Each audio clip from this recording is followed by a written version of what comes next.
Guys, there are spoilers for this film and this review, so if you don't want to end up a bride of a Dracula, watch film, then come back. You have been warned. Hey guys, welcome back to another week of Ticket Tuesday. I'm your host, Ron HD. So yeah, this is going to be a great time. Hey guys, and welcome back to an episode of Ticket Tuesday. I'm your host, Ron HD, and this week we watched Luc Besson's Dracula, and if you couldn't tell, it was made by Luc Besson, or written and directed, screenplay, written for the screen by Luc Besson, starring Caleb Landry Jones, Christoph, Waltz, and Zoe Bleu. This is a romance story, and if you know me, romance movies are not my thing. You can enjoy them if you like, not my thing. So of course, obviously I'm not denying Dracula is a love story. It's my least favorite part of every Dracula movie. So of course, the movie that focuses solely on my least favorite part of Dracula is not my favorite Dracula adaptation. Big surprise. But before I go on a whole tangent about why I wasn't really a huge fan of this film, I'll tell you more. I'll tell you why and more back at the house. Tell your God that until he brings me back my wife, my life no longer belongs to him. He's here. Let them come. If we succeed in destroying this demon, all those who he's bitten will be freed from the curse. God sent you here to kill me. God sent me here to save you.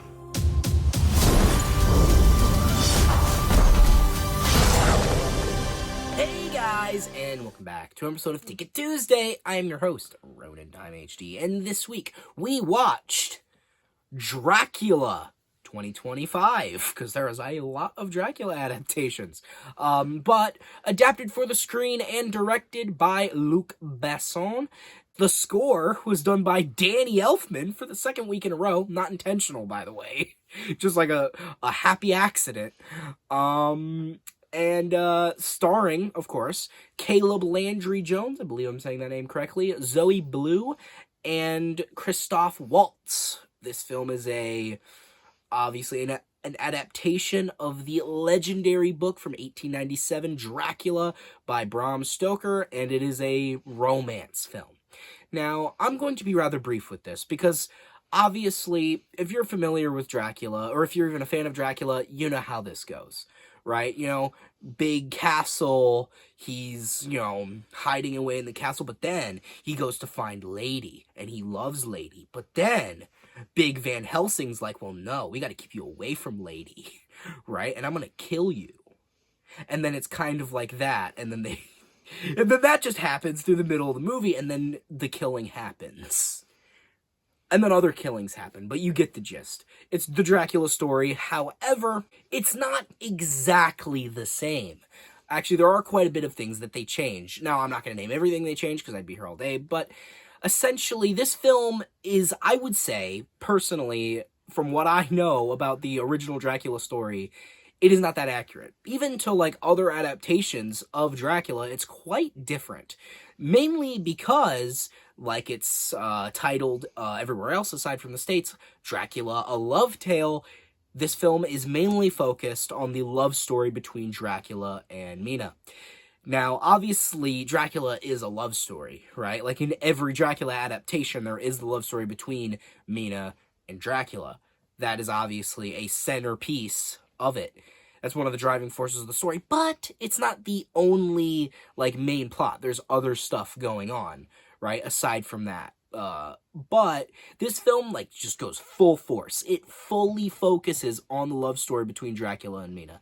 Now, and also it does it with a lot less subtlety than some of the other stories may have, because again, it is the full focus. So, this is just a personal preference, but not only am I not a huge fan of, romance movies to begin with, not to say they're bad, they're just not my cup of tea, right? Maybe there's a good one out there, and there probably is. But either way, this film is also focusing on, my least favorite aspect of most Dracula stories. And again, not because it's bad, it's just because, I don't know if I want to, sound like a filthy casual, like a plebeian. I just like Dracula being cool and doing cool stuff. Now, him being, being a bit of, a seductor, is obviously a big part of his character. You know, him being able to, like, seduce anybody, basically, with his wicked charms and his, like, spells he can cast upon people. That is a very big part of Dracula's character. And it's in basically every version of him. I just think that I like a lot of the more horror aspects of Dracula, less the more, like, romantic side. I'm more leaning to horror, less to romance. So that's basically what I'm trying to say. Now, does that mean this movie's bad? Not necessarily. I think there are some aspects to enjoy about it. I think, obviously, the Danny Elfman score is spectacular. I mean, it's Danny Elfman. What do you expect? I think, obviously, the directing, Luc Besson's directing is very good. Obviously, Caleb, the main actor who plays Dracula, does a very good job with what he's given. I think he's a good actor, and I think obviously since he's the titular character, you kind of have to get a good actor to play Dracula, or else it doesn't do service to the legendary Count. Right, he's the Count, motherfucker. You got to get a good actor to play him. That's why they got Gary fucking Oldman in the Coppola one. Either way, I think he does a good job. Also, Christoph Waltz is in this movie. I think he does a decent job as the Van Helsing equivalent character. I like some of the, like, kind of vampire stuff with the Renfield, like, character, like the Renfield Lucy combination character. I forgot her name, but she's not really either Renfield or Lucy, but she kind of fills the same purpose that Renfield and Lucy filled in the original story, where she's like Mina's best friend who gets turned into a vampire by Dracula later in the story, but she's already a vampire, but she's also kind of like the main servant to Dracula in this movie, like Renfield is in the original story. It's a whole thing, but she basically serves the purpose of both of those characters, but she's just one, but she's kind of neither of them at the same time. She's pretty good, actually. I kind of like how crazy the actress plays her. She just plays her like an absolute, like a loon, right? She's just completely demented, which is, again, similar to Renfield. She literally is in the asylum at the beginning. So I do enjoy her, I guess, entire performance, because she was definitely doing her all into it. She enjoyed being like a crazy vampire. I can appreciate that. Obviously, the castle looked great. Of course, you got to have a good castle in a Dracula movie. I liked his silly little dragon armor that he had at the beginning. It might have been a little goofy. Like, it looked like a Party City costume, kind of. Because it's like the helmet was literally just like a Lego thing that had like an up and down dragon thing. It looked ridiculous, but I liked it because of how goofy it was. It's not a bad ridiculous. It's a funny ridiculous. It's a good ridiculous.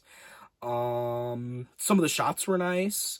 Right, there was some decent shots. I mean, I know, that's a bit backhanded, but, you know, I'm just trying to say that this film was not irredeemable. It was a good movie. But I just think, I just have a bit of a bias because, again, it focuses on something that I'm not too invested in. But, I mean, if you like the Dracula love story, you are going to have a field day with this movie because that's all it focuses on. Well, not all, but that's basically the entire movie, and that's the entire focus of the film is that. And as I said, there are redeemable qualities about it. It is an enjoyable movie for the most part. It's just what held it back personally for me is it's just my own bias. It's not you, it's me, you know. It's not the movie, it's me. It's just I have a kind of irrational bias against romance movies, and I just couldn't get that engaged with it. And I will say it was a good movie, but for me, it didn't impress, which I think is unfortunate, because who doesn't love Dracula? Who doesn't love vampires? I just personally think that there are better adaptations of Dracula. Like, obviously, Nosferatu just came out, like, what, a year ago? I loved Nosferatu. I think that is probably one of my favorite movies that came out last year. I think, unfortunately, as the year went on, there was just so many other good movies that kind of got, like, it obviously fell out of the spotlight, but I will still, like, rave about that movie. That movie's amazing. You should totally go out of your way to watch it if you're a Dracula fan.